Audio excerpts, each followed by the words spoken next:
Janice? Hey everyone, this is Liz from Chewy, and I'm here with Kelly, also from Chewy, here to introduce Asha and Pacific Domes. Go ahead, Kelly.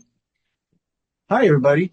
We do have this Asha Deliverance here with us from Ashland, Oregon, and her wonderful business that she's had for many decades now, and we'll find out how long, has been Pacific Domes, which is the geodesic domes, which offer great alternatives for housing, for glamping, for shelters, emergency shelters, especially something that we want to talk to her about and how readily available they can be for all kinds of situations that we might find ourselves in these days. And so, without further ado, let's introduce or let's have Asha introduce yourself, please, and have a it's yeah. Let's. Sorry about that. Okay. Good. Thank you, Kelly. All right. Thank you, Liz. And great to meet everybody. I have a passion about domes. I really see the incredible need for them. And the fact that the dome, especially the way we are constructing them, is such a perfect solution for everything right now, because not only do they cover the most amount of space with the least amount of materials, they're quick and easy to manufacture and install. They are easy to ship because they pack down so tiny, and you can set them up with the easiest tools. And they cover, you can put a wood stove in, and they handle the hurricane wind, and they are safe in the snow. If you paint them with thermal shield, they're even fireproof, and the thermal shield paint, NASA paint we use. Anyway, the domes are able to be lived in, we have clients in Minnesota having children in them. We have people in Arizona, with different heating and cooling systems. You're able to live in them just like any other shelter, comfortably. And we also are calibrating them to harmonics. So not only do they support the biology inside of the dome, but they harmonize quite a large area around them. This is all done with, my teacher was the master from India, revered by the government, and designed all the buildings in India. So this is done with the ancient Vedic physics, which is now becoming validated through our current day physics. So anyway, I am a total dome advocate. I have a passion about domes. I believe in them to be a perfect segue right now as we rebuild and restructure, as things are, changing and transforming on this planet, just because of their, quick and easy and strongest structure known to man capability. So my factory I have in Ashland, I started that making domes here in 1980. So we've been here a long time doing this. We can make little domes for, single people. We can make big domes for families, and we can make really big domes for events. And, we've used them for relief work to make hospitals and clinics, and, house, supplies during catastrophes, to kitchen and dine people during catastrophes. We've used them efficiently and effectively for lots of relief work, and also, some interesting pop-up villages that have happened, like Standing Rock. The domes really were the solid foundation of that community at Standing Rock, and many others where we've gone to do relief work and put up a dome. They become the hub of the community, energetically and physically in every way. So I feel like the domes are a presence. They generate a presence of divine love and safety for all. And people really feel that. They really understand. And you're also covering with the least amount of materials, you're covering the greatest amount of space to protect that space. It's really quite an amazing miracle, to be honest with you. So, hats off to Buckminster Fuller. I basically just knew how to sew since I was a little girl. And so I basically, made teepees first, and then I decided to make the domes. And I had taken a dome building class when I was very young, in college. And so I basically took off on that and have been making bigger and bigger domes. I have so many designs on my PowerShare. I could make a dome for any reason, for any season. And I hate to see this all getting wasted right now, because with the economy being the way it is, we've been like barely holding on to 20-year long, trained employees. And it's just been really, really bizarre to watch. So I'm here to ask for help, as well to offer immense support and help for the world. That's great. Yeah, I'd like to ask you about I can attest to the safety that you feel in a dome too. There's something about that.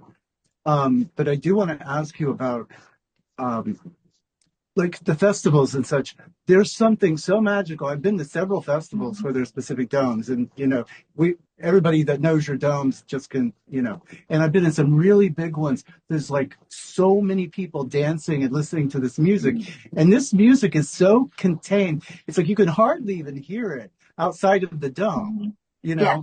but yet you walk in and it's like it's a full experience. It's completely one of the most amazing things. I love being at a festival and being under one of your domes. I've done yoga in the domes. I've like experienced them, dancing in festivals and a few smaller ones, bigger ones. But in Shasta, I was under one of the 30-foot domes that I think your son set up there. And I was staying out one October night, and I heard something woke me up, and it was a huge bear. I mean, this bear, I probably was at somewhere around 1,000 pounds. Huge bear. Oh, And it was going through the recycling and just tore everything up. And it was walking right towards the dome. Now, the flaps were folded up so much that I could see it coming yes. right at the dome. And I stood there very still, but I just had the most calm presence to be like, everything's okay. It's going to be fine. It's going to be fine. The fear just went away, but I still stayed very quiet, very still, and praying that I didn't leave any food out. And that bear just walked around to the side of the dome and laid down, laid down right beside the dome. And I, maybe 10 feet away from my head. And I thought, okay, this is an experience. So I just let myself down slowly and thought, okay, if I have dream time with this bear, then so be it. But I felt really safe in the dome, even though it was just, the aluminum. And which I do want to ask Christopher too, because I think he's got some ideas with the hemp. What would it be like to make them with the hemp? Would the harmonics and everything still remain the same if they were made from a hemp type plastic? Sure, they would. I'm on conference call. Sorry. 1 second. Sure. Yes, it would. It That's would yeah. be fine.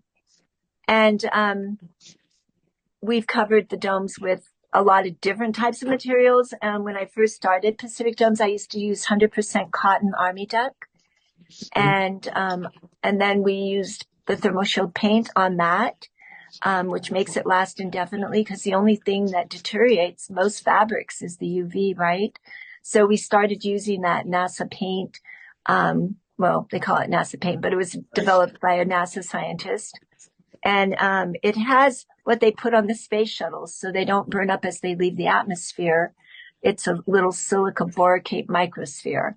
And he put that into an elastomeric paint. And about 30 plus years ago, I started using that paint on the domes. And back then, when I was only using natural fiber, hemp, and mostly cotton, 100% army duck, it was really beneficial because, the cotton would probably last about 10, 15 years before you'd have some, solar back then. Now I don't know because we've got all this solar activity. It might be even more intense, UV for the fabrics. So there we go.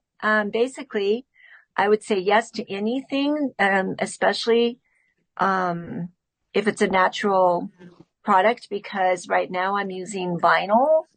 These are architectural vinyls. They're extremely stable, but they are vinyl. And they really, it's the best solution I've found because even the cotton had all these toxic treatments, waterproofing and mildewcide and fire retardancies. And that stuff just, well, when I did Asha. a scan through the frequency medicine by the SKIO, it picked up, well, it wasn't the SKIO, it was a different scan. But anyway, it picked up all those chemicals. Like 20 years later, I had all those chemicals in my system still from all the 20 years I had sewn domes. It's been 44 years, you guys. Been doing Wow. this a long time. So, yeah. And now, I don't do any of that production myself. My employees use frequency welding, and it puts the two layers of architectural vinyl together so that they basically become one. And it's super durable. We never have any problems with separating seams or anything like that ever. How would one heat those? Wood stove. Okay, just okay. Wood stove Yeah, for all of them. Okay. same. Yep. Yeah. And then we make this winter liner. So you've got the cover over the frame on the outside of the frame. And then you've got your frame. And then on the inside, you hang insulated winter liner. So you got that dead air space also between where the frame is. And we've had people living, and they literally told me, like in Minnesota, 40 below zero. There were 5 families living in the domes, and they heated it with pellet stoves. Wow. And they used a really cool system, which is easy enough to put in, is radiant heat flooring, where you put the Oh yeah. pipe through your stove. So my friend is here in Ashland. He just arrived from Sedona. He's elderly. His name is John Zielinski. He is the guy who brought Montauk Chia and the Qigong movement to the West. And he also developed with another scientist who's now passed away, the rocket stove. And the rocket stove, one stove could heat an entire village. So as we design these villages, we're going to be calling upon John Zielinski to help us create warmth in the village using the rocket stove. So right now I'm trying to partner up to build some villages with my kids. GeoShip. I don't know if you've seen I the love GeoShip. yeah. I watched 2 hours of their in two hour long programs. One was on the investment because there's that investment opportunities for Yes. that they're Yes. raising Yeah. money. But I Yeah. love what they're doing. Love. Yes. And they're just fabulous boys. And so that originally we were going to do that adventure together. And then I realized that the way they're getting investment money. So I just don't really know money. I'm not a dome to the woman I was making her dome, right? And I just never really got the money thing. So when they started talking about how much money people were investing, I got like, I tell you what, I'll just give you guidance from afar. So I see them all the time. I go visit them. They visit me. We talk. They want me to help design the villages. Oh, That's our next great. step because they're so busy trying to get the manufacturing piece together.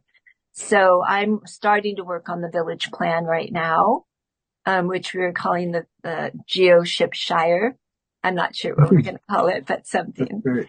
It's going to be a shire, the village shire, something like that.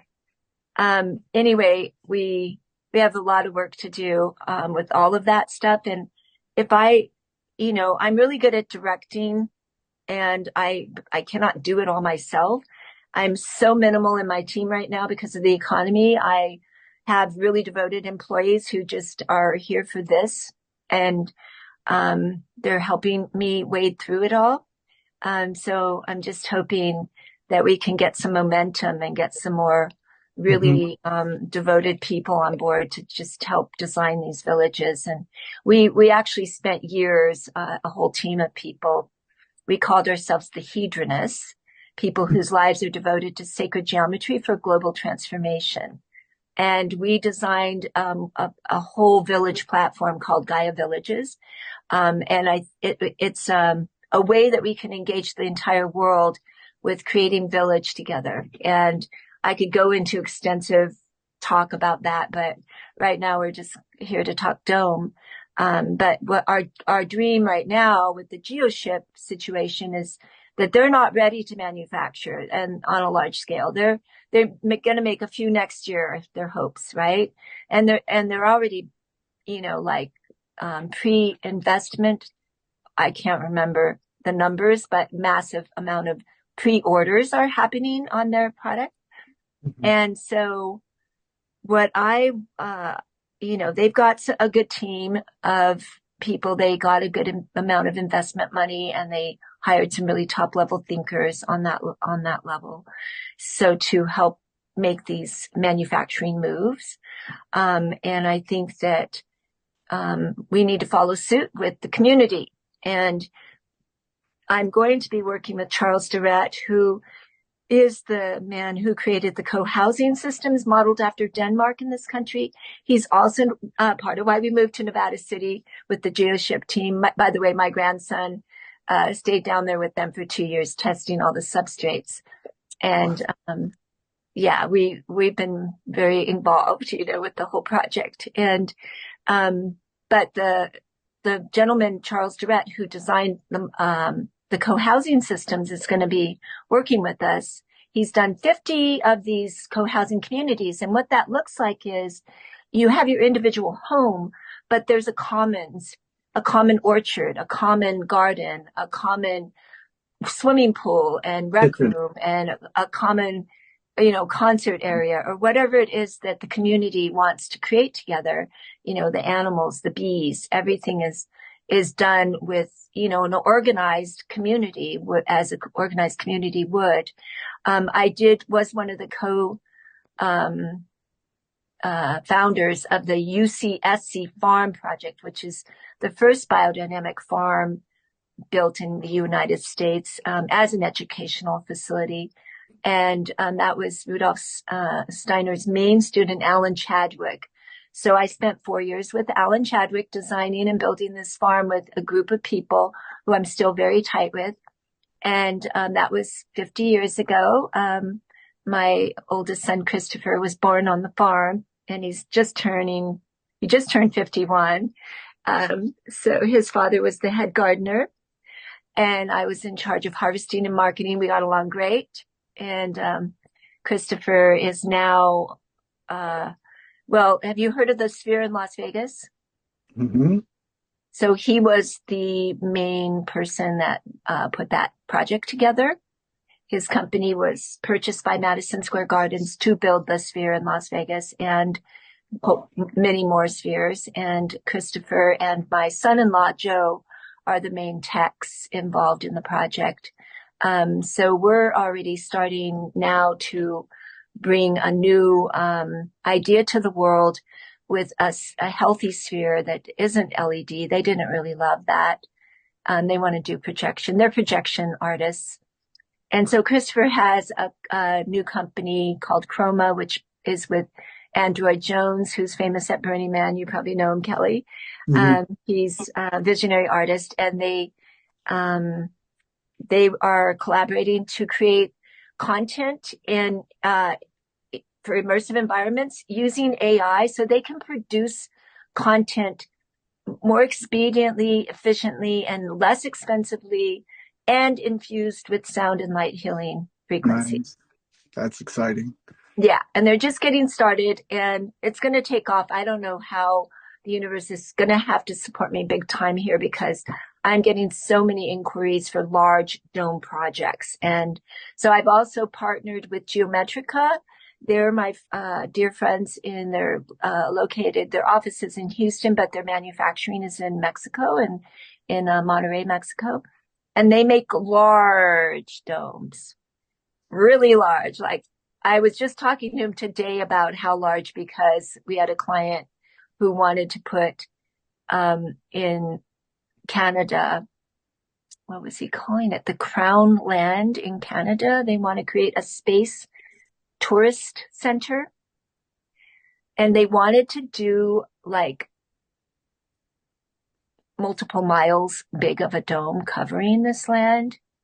And I had to go to Geometrica and talk to Francisco there. And he said the largest that we believe that architecturally is possible because of engineering limitations, probably more like permitting limitations, is an eighth of a mile. Wait, 0.8, maybe a kilometer. Almost a kilometer. Real huge. That's It's absolutely huge. Yeah. Well, they could connect them, right? I mean, yeah, you could connect them. That's true. But anyway, I think I might have, if this guy's serious, I don't know. Like, Francisco thought he must be joking because it was so big. Wow. Hey, Asha, Christian is very polite. This is Liz. He wants to know, can you touch on the emergency plan during this hurricane season for the house? Absolutely. Yeah, absolutely. So first off, you want to understand that the geodesic dome as designed won the architectural award for being the strongest structure known to man. And part of that is because it is the design of nature. And so what is making the physical universe is the same exact geometry. Why is that geometry stable? We don't understand exactly, but it has a singularity at the center and it creates a complete platonic solid around it, the icosahedron. And it is the most stable form found in nature. Hence, Buckminster Fuller copied that form and created the geometry for the geodesic dome, which is exactly the same as the geometry found in the cell, as was announced by a German biologist shortly after Bucky published his math. And it's the exact geometry found in the nanoparticle, which is why it's called the buckyball. So you're going to find that same geometry scaled throughout nature. And I can explain all of that to you one day when we get into the science world. I love my favorite teaching physics. It's my passion. Very but nice. that's what you're getting with the dome. You're getting the singularity in the center. That is the most stabilizing force. You're bringing divine consciousness into the field. And what could be more stabilizing? And when you create a container, you automatically generate that space in the center. Hence, a pyramid is an energetic, boon to the planet. They built pyramids all over to harmonize the earth, So, let's build a lot of domes and we can stabilize things. But they also, because of the shape, you can put a candle behind a bowl, like do that today. Get a candle, light a little tea candle, put it behind the bowl, and then blow as hard as you can, and the candle will blow out behind the bowl because it shows how that wind blows around the bowl. And it doesn't have a surface to catch, so it won't ever blow it over. What you might have, not with the geoship, but with our architectural vinyl, if you end up with a tree landing on it. We have seen miracles, by the way, bouncing off because of the singularity creating an energetic field. But we've also seen punctures, and we've repaired a few struts here and there. We've seen a full-on collapse from a really big tree with like a 3-foot wide trunk falling right on a dome. No one was in it. No one was ever hurt. I can tell you right now, the domes have been blessed by many great yogis and also by Sophia herself, the goddess of Venus. She is blessing every dome that we make and every dome, period. She has mentioned that to people before. So I told Christopher that story. Anyway, I think that as far as hurricanes go right now, it's probably the quickest structure that we could use that would handle a hurricane force wind. And I don't really know, any other than the fact that the singularity generates consciousness and that creates a safe haven. I don't really know any other. Also, in an earthquake, we've got the Pacific Northwest looking at a 0.9 anytime, and I'm like, let's put domes in everyone's backyards, and people should be sleeping in those domes, not in their houses right now with the 9-pointer being expected. And are they going to even announce it when they know there's going to be one, do you think? I don't know. That's one of those things that's been a mystery for so long. I hmm, I think they probably would, but it's only going to help people that like, even if they're on the coast, they're going to have a rough time trying to get away, especially from any tsunami. But I don't know. It's like I try not to go there with that. It's like I think that if the more we rise in consciousness, the more we can help stabilize the tectonics too. Right, Hey, right. Asha, So Clara has a really good question. Thanks, Clara. Yes, Okay, I don't know if you can see it. I'll go to the chat and I, read. I actually can't. So go ahead and Yeah, it says, repeat it. Clara says, Asha, can you touch on how you transport multiple domes to a location by truck? Thanks, Clara. that's what I was Yeah, going to thank you. ask. Thank you, Clara. And So excuse I me, do, second part of that question, real quick. So how many do you think you could fit in a trailer, too? That's another yeah, one. okay, easy. So I have gone to Burning Man in a Econoline van with a 60-foot diameter dome that's 30 foot tall. And I've packed a lot of domes into people's small cars. Um, with our packaging, which makes it bigger because we're using pallets and stuff like that, palletizing and all that makes it the package double basically. So but I think that, I've got all the measurements on my website under each package. It has the dimensions of the package, but if you gave me a little baby Toyota truck, I'm sure I could fit 4 domes that are like the medium size we use for the glamping resorts, which have a bathroom in it and a small kitchenette in them, you know, so easily. And maybe 6, maybe even 10, if I didn't have to use pallets, you know, they pack. We're using steel tubing, not aluminum. Okay. The steel frame, is heavier. I've been trying to stay away from the fiberglass thing just because when they break, they're dangerous. Um, but I'm sure that there is a building material. I'm not sure I think GeoShip, do you know, Kelly, what they're using for their frame? Are they using the same, ceramic substrate for their frame, or are they using a steel frame? I I can't think, remember. well, it didn't look like steel, but looked like some other kind of composite. Yeah, So maybe they're doing it right with the same composite. I that's what I meant to was ask thinking. Morgan that the other I day, think it's but the same composite, but I'm not sure. yeah, which would be really amazing Yeah. because we Yeah. could flip over to using the composite for the frame. That would be so cool. So, if you guys want to know a little bit about the ceramicrete, basically, this gentleman, Judd, is a friend of mine. He's in his late 70s or early 80s now. He patented the only substrate that could contain nuclear waste. And the nuclear industry went all crazy on that and wanted, to own the patent, blah, blah, blah, blah, blah. So it got kind of wacky to try to figure out what to do with that. And he wanted to partner with me to make the domes. I got really involved in trying to figure out the best way to do substrates. I had 2 separate groups I was working with. One is called 3D, what did they change? They changed their name twice on me. So anyway, they're friends of mine and they're using robotics to spray a bladder. So I make the bladder. They use robotics to spray Oh, the crete on the yeah. bladder, much like how those, monolithics are doing, right? Mhm. And, but they're using this substrate. So what it is Okay.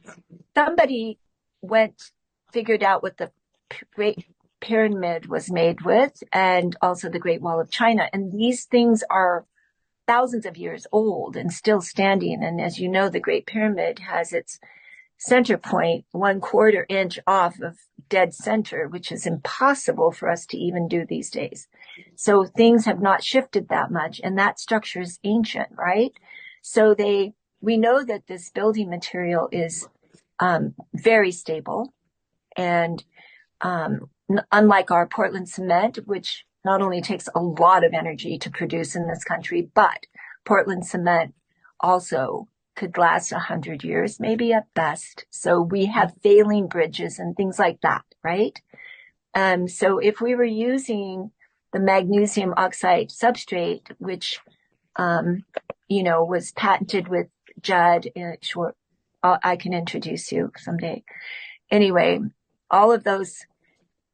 So what GeoShip did was they took those formulas that had been tested in universities. George Swanson was one of the people I was very close to for many years, who was testing at Washington State University was one of the places.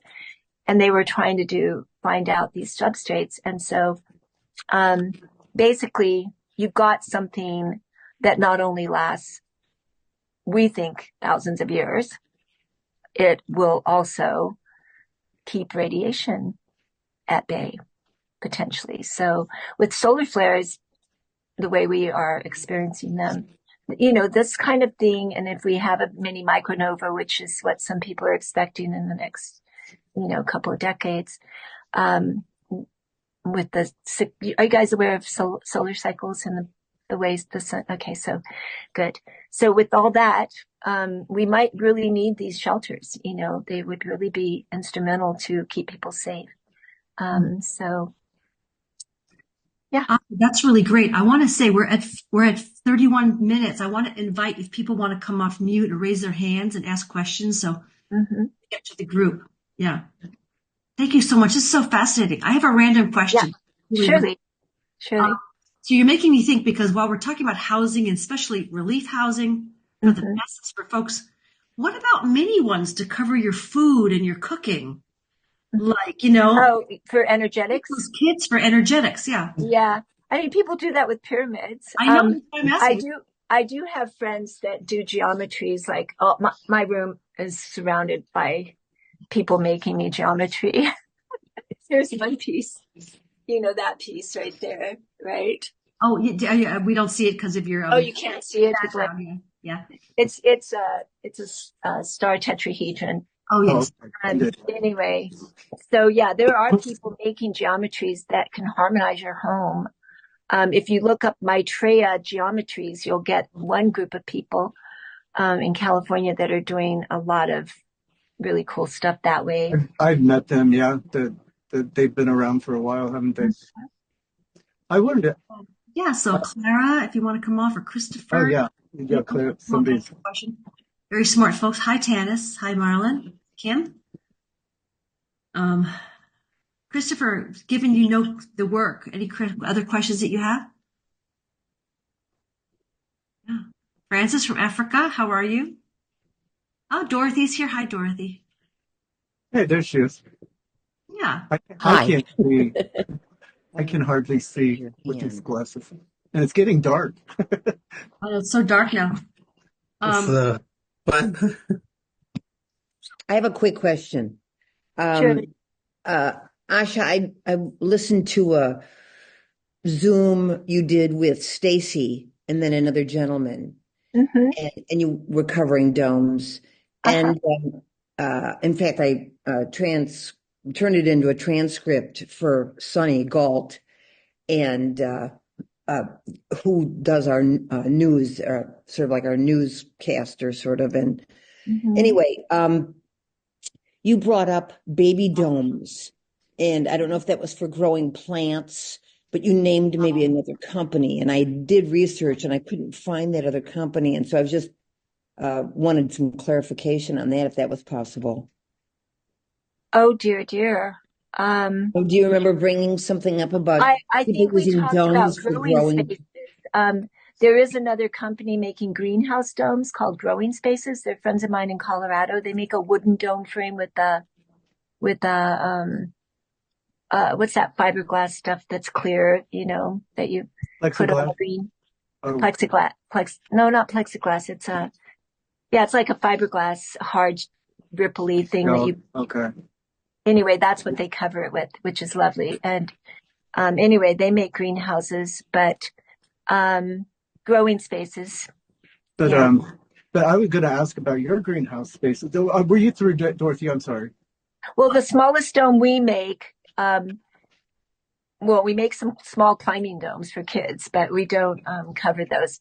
But we do have a 12-foot dome, 12-foot diameter, and that's bigger than a normal bedroom, 125 square feet. It's like what would that be? A 12 by 10 bedroom, So, if you're building, like we talked about this, building a community, and if you have commons, a common kitchen, a common library, a meditation space.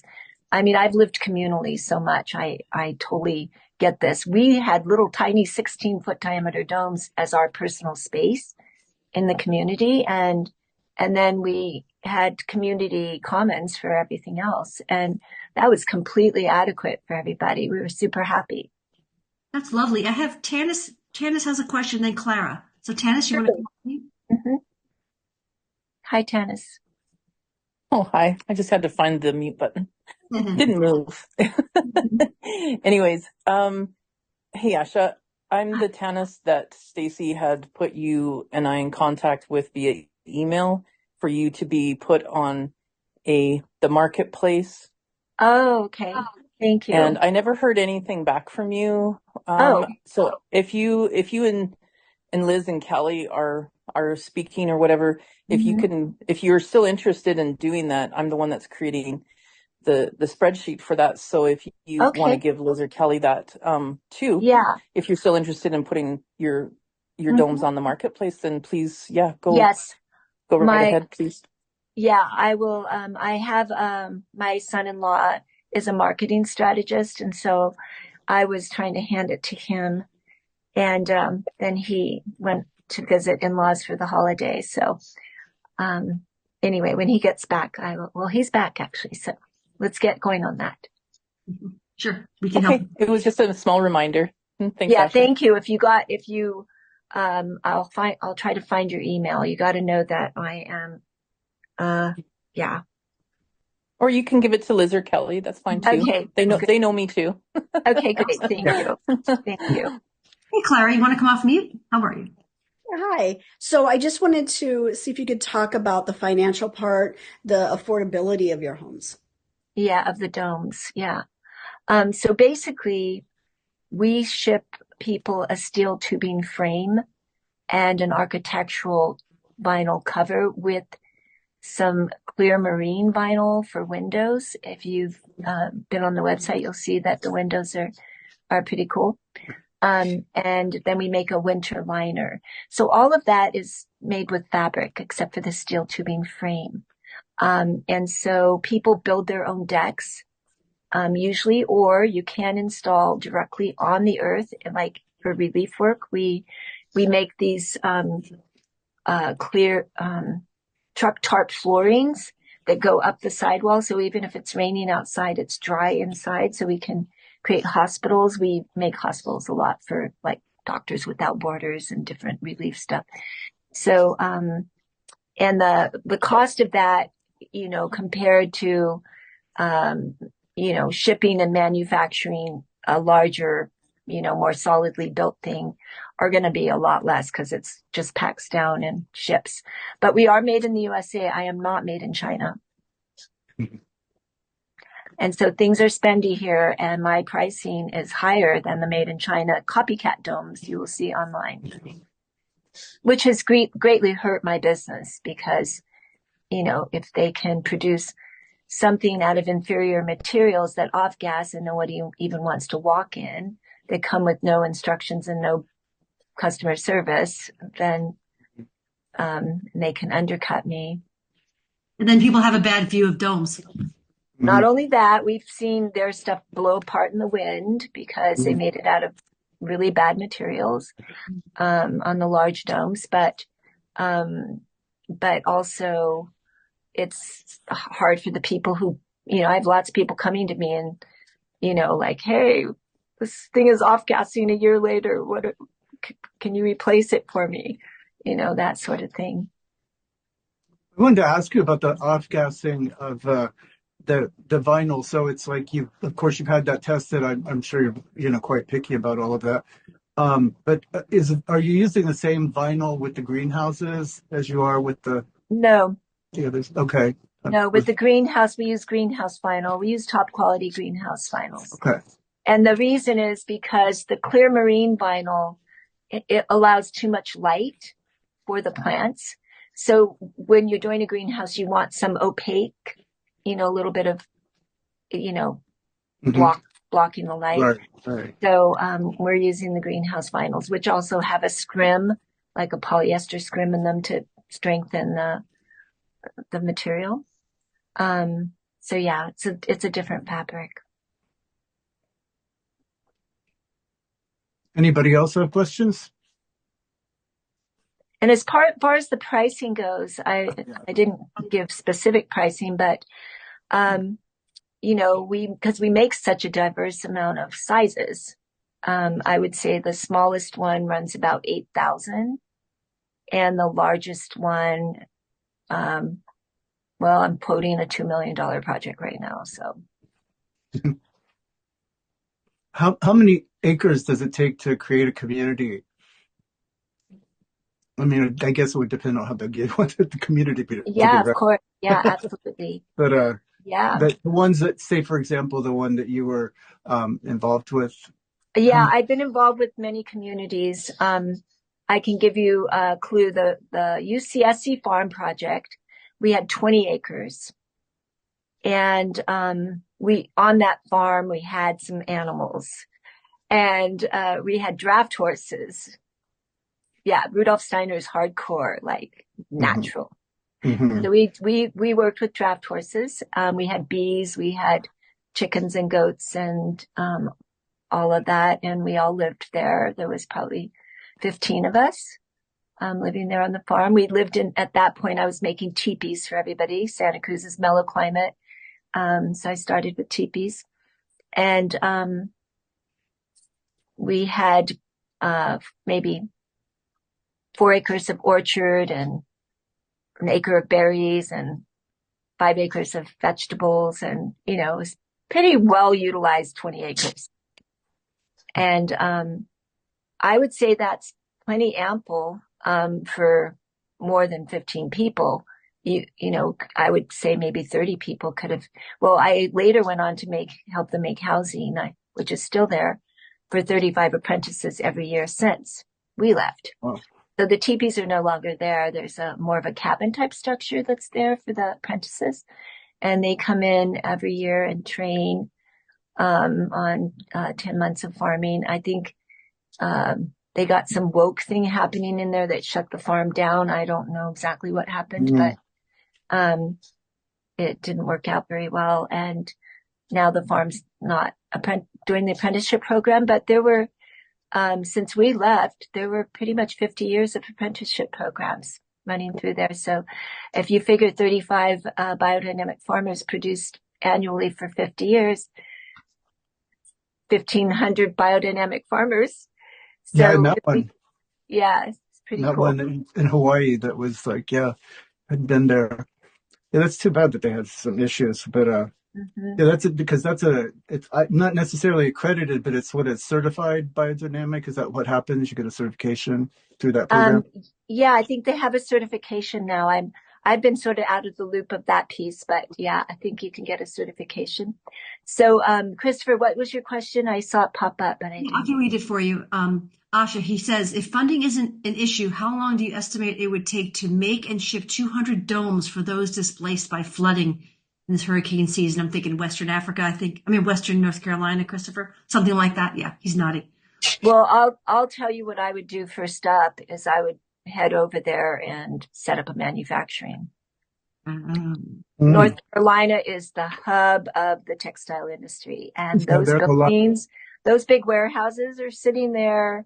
I hope they're still there after the flood, but north of Asheville, I just saw one of the largest was basically abandoned, because China took over so much of our industries.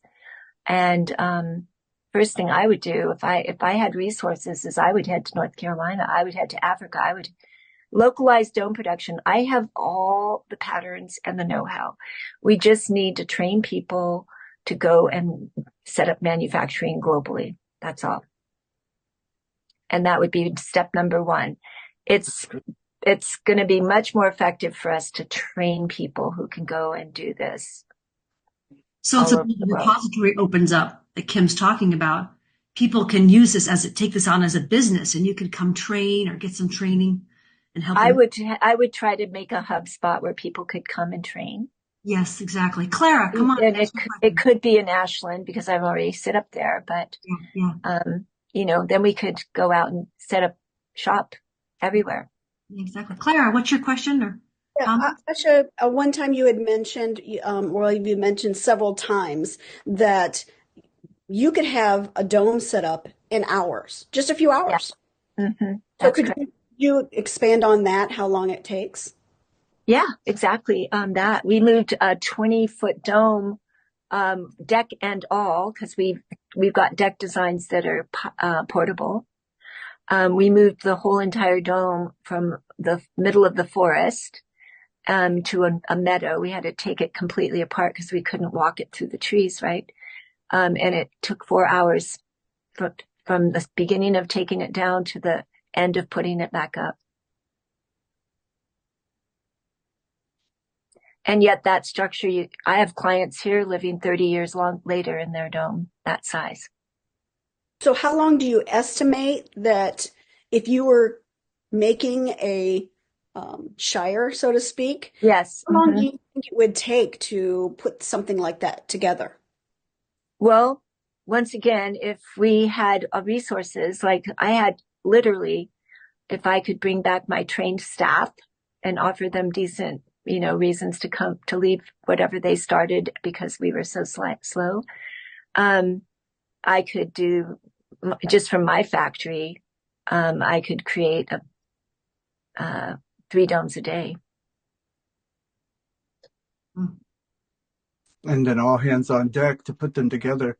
I think it was a 20-foot dome together, one of your domes in Sedona.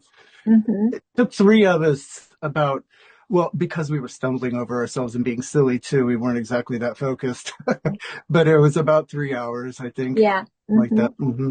And my son is, he could train people. We have a few trained staff members who can train more people. So we've got the people. It's sort of like, when the person that knows how to can beets, and that last grandma is no longer around, these youngins aren't going to know how to can beets, right? So we got to take advantage of this opportunity to grab some of these really important skills. And that is what I want to create in the community, actually, in the Village Shire, is guilds that teach young people true educational projects, how to metalsmith, how to blow glass, how to weave fabric, how to, take care of animals and, utilize animals, all the things that we've kind of lost a bit of because we've had such a spoiled society. And so we want to make everything much more local and much smaller scale again. And, let's do it. I agree with you, Clara. It's an archaic revolution. That's awesome. So our Gaia Village project was very much based on these guilds and education, and also how to bring educational systems together so that people in one part of the world are learning with people from the other part of the world how to solve problems for the world.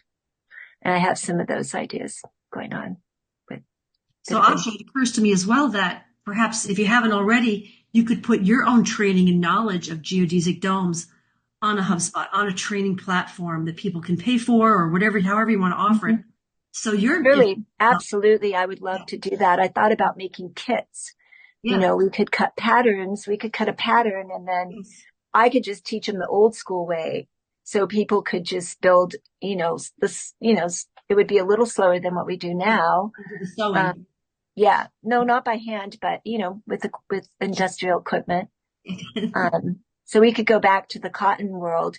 The one reason to switch over to the architectural vinyl original reason was Kauai. A lot of clients wanted domes in Kauai, and the cotton would just like last for a month or two, whatever, with that humidity, 400 inches of rain a year and black mold everywhere. So lots of mold.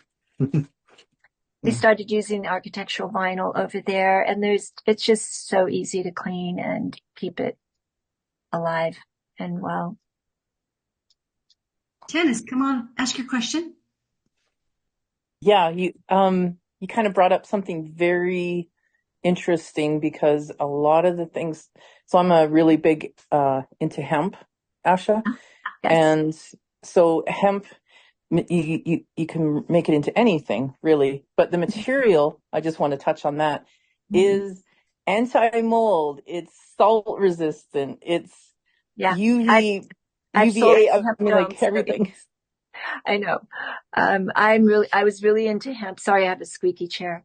I was really into hemp, and Barbara and Summer have Envirotech textiles, and they are in China because we wouldn't allow hemp, remember, in the US. She had to go to China, and she started growing and manufacturing hemp in China.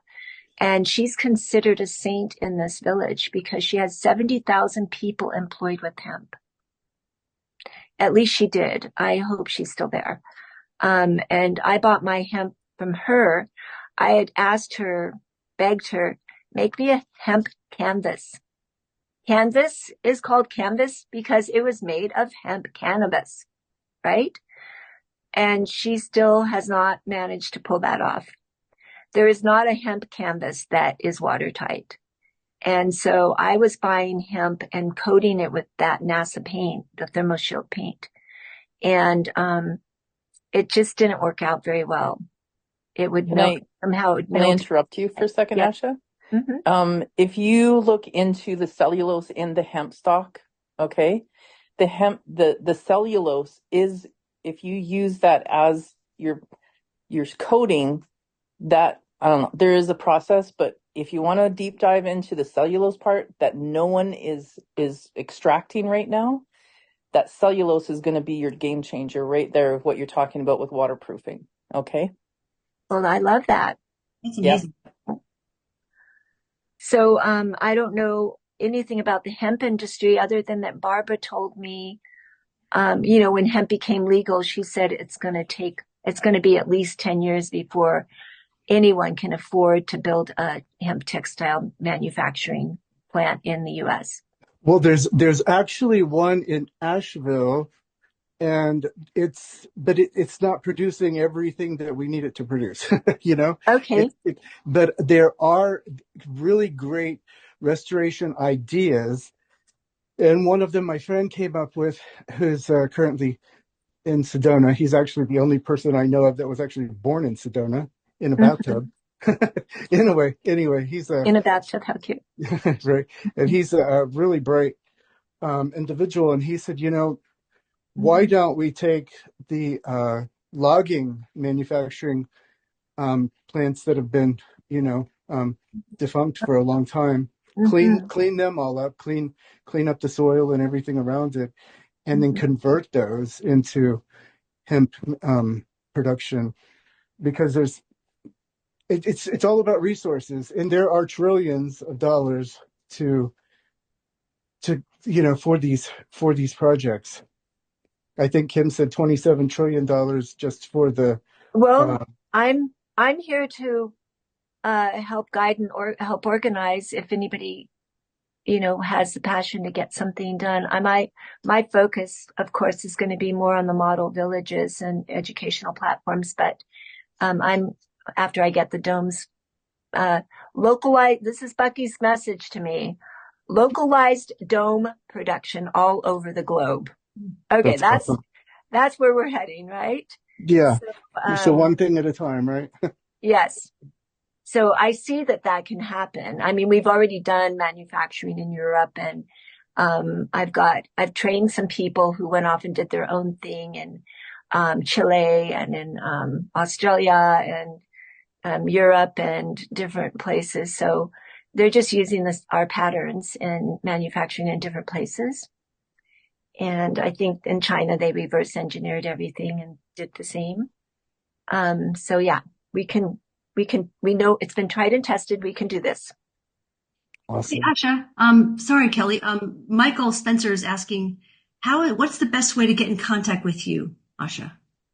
My email address is asha@pacificdomes.com. All right. Let me see if I got it. All right. I'll put it in the chat. Asha at Pacific And Domes. Christopher has a hotline with me right now because we talk. So if you want to get a hold of Yes. So Michael, immediately in the chat. Yeah, you can reach out to Christopher in the chat. Yeah. Well, Michael, you're welcome. Any other final questions before we close out today? Thank you. I have a question. Yes. So tell me some of the other beautiful projects that y'all are involved in. Kelly, go. I was gonna say you go. You go first. But Okay. yeah, go. Okay. Well, so first of all, a lot of people we interview seem to be doing a lot of powerful energy work. You're one of the first who were doing something that you build and put on the ground or put on a deck. We have did stuff on human design, different types of energy work. We had someone who has a retreat center in Spain. What else, Kelly? We have someone did A few Barbara. authors. Mm-hmm. Say again. A few authors of Yes, various we've had books. authors. Well, then, since I know that now, let me inject one more thing. Yeah. One of our dear friends, Sundarajan, has made a baby sunshine, which will be instrumental for growing spaces, especially if we have any volcanic action, which we are having a bit less. The person's information through Christopher or yourself. Sun on Sun demand. on demand, really? Oh, Wow. you guys are already on. No, Christopher just put it in the chimed chat. in. Oh, okay, yes, good. Yeah. So Sundarajan would love to participate in your. Great. group. And then Michael, Yeah. I'll say, Michael, one final question, and then we'll Let's please close out. Go ahead, Michael. Okay, thank you. I met Christopher a while back. Ash, I want to ask you. I'm with a group. Dr. Andrew Kaufman, he's part of it. It's a group out of Texas, and they were doing trials and testing with hempcrete and building these structured domes that we have developed all this technology to use. We're actually using auto water generators, which are atmospheric water generators. It pulls water right out of the ether and it produces organic water. Those are great. Love it. And we're also using sonic bloom as another nutritional. It's a frequency in music. They used it back in the turn of the century to grow corn and everything. Yeah, I'm familiar. Okay, we're going to be using that, and then I'm working with a buddy of mine that we are going to take the water that is produced off of the auto water generators, and then we are going to infuse frequency into the water based on different frequency species, if you will, in order to enhance the charge of the water. Great. And the outfit that we're using, it's supposed to be able to, well, let me get I don't have the paper right in front of me, but it's supposed to feed over 100,000 people a year. It'll produce 54,000 pounds of fruits and vegetables in a year's period. And we can grow anything, truffles, mushrooms. You really don't want to grow the row crops because of you need more surface area for, the beans and the hemp and stuff like that. But as far as some of these exotics and things like that, they're already proven. So I'm working with this group, and they're wanting, I think it's called Renegade Nation out of Texas, and they're wanting to develop PMAs, apply that to the land. That's so what that we're doing. everything is, Exactly that. We should be in cahoots. Okay. Sounds great. Well, you guys Exactly all that. contact Yeah, each all other. of those above. Yeah. Yeah. We also have people who are creating sisters of charging water with frequency that are enhancing crop growth. And Sundarjan met with my friend Roland, and he has a company that he started doing with that, and he's very effective. And he's not telling large ag what he's doing. Yeah, we aren't either. Yeah, you just can't say what you're doing. We already have an order from the South African government for $25 billion worth of these pods. Oh my God! Congratulations! I should just join your team. Well, they'll be available here as soon as they get the layout. What they're going to do right now, they're building the templates out in Texas so that when it's time to be made available for humanity, people can actually come on site and they can pick and choose the technology that they want to customize into their own pod system. Wow. Do they require a bladder before are they sprayed? Because Asha was saying that she has made bladders for the other ones, right? Those other kind of hempcrete. Do you know what the process is to make their product? Well, I know that the demand is much higher than what can be met until they legalize this all the way across the board, where we can grow it in bar ditches and anywhere in anybody's pastures. Just grow hemp for a mechanical and constructional end product. We had to go to ad block, but the domes can be put up within 1 week by the crews. So, and they look like giant igloos. They're very large. They look like your domes, but they're much bigger. I actually think I just watched that video. Christopher, did you send me that video? I just watched a video of those being sprayed, being put up. Yeah. Yeah, they require a bladder. Yeah. My grandfather grew hemp in plantations in Java. He was a Dutchman that made hemp rope. Back in the early part of the 1900s, that was a very important thing to have rope because everything went by boat, right? So, yeah. That's amazing. Well, everybody, we've been going for a little over an hour. I'd like to thank you. And you guys can connect. Christopher and Michael and Asha can connect. And I am going to stop recording. Thank you. Thank you. You'll have to pop off. I'm going to stop recording. Take care, everybody. Thanks so much for joining us.